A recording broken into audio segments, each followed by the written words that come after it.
Most children will become very talkative as they develop language skills in early childhood. Some will even repeat certain syllables and words as they speak. But does this mean that they have a stuttering problem?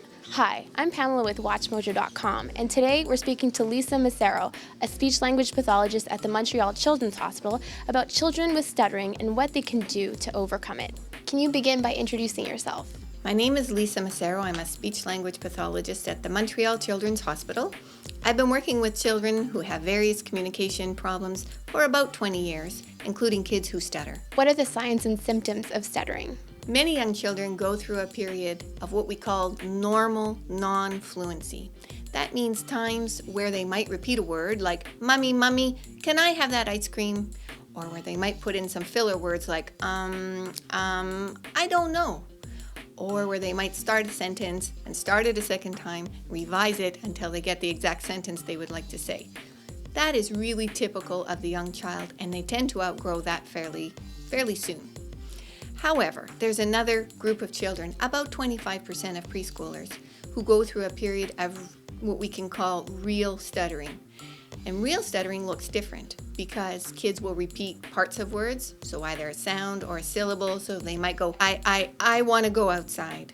Or they might stretch out a sound like, mummy, or they might get stuck on a sound like, that's my toy. So those are real signs of real stuttering. What causes stuttering? I don't think we have the answer yet as to the cause of stuttering, but we have some pretty good leads.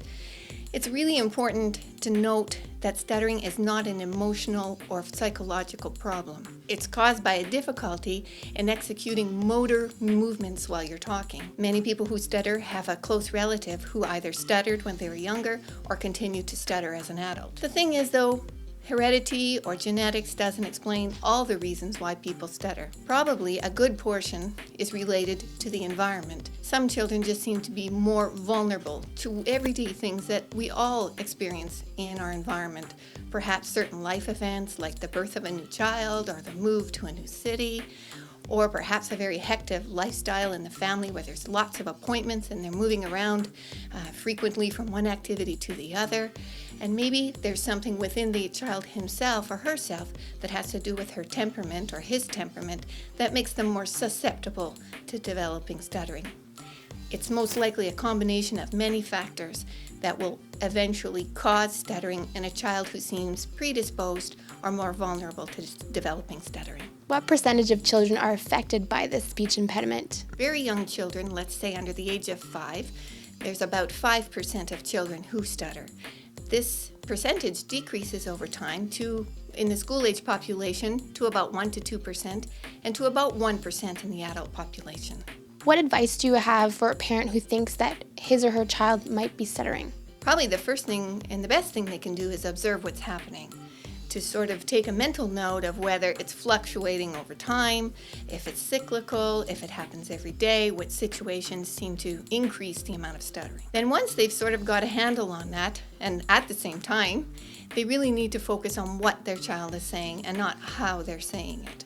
So they have to be careful not to give what they think are helpful hints like slow down, take a deep breath, think before you speak, or finish their sentences, because those helpful hints, in fact, don't help and may even increase stuttering over the long run. Once they've noticed that stuttering has existed for more than 6 months, we'd really suggest that they go and consult a speech language pathologist and have their child assessed. Some other good general suggestions for families while they're waiting it out those 6 months and seeing if it's just transitory or if the child's going to stop stuttering all on their own, they can make sure that their child has some well-established routines. For example, they should have a routine bedtime, a routine meal time.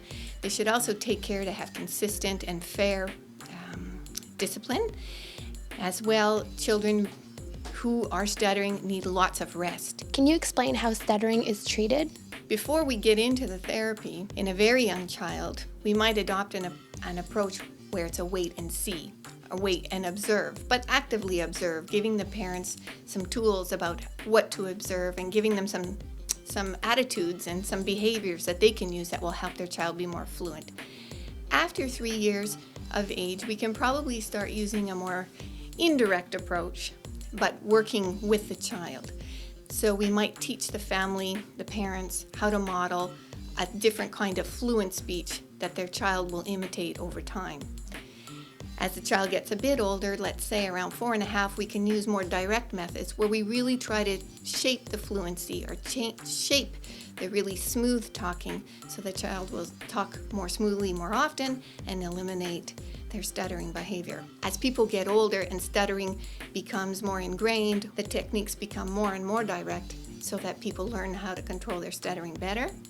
And also, they probably, let's talk about school-age children and adolescents or adults, need to start working on their own feelings and attitudes around stuttering, which develop as a person becomes older. Thank you very much.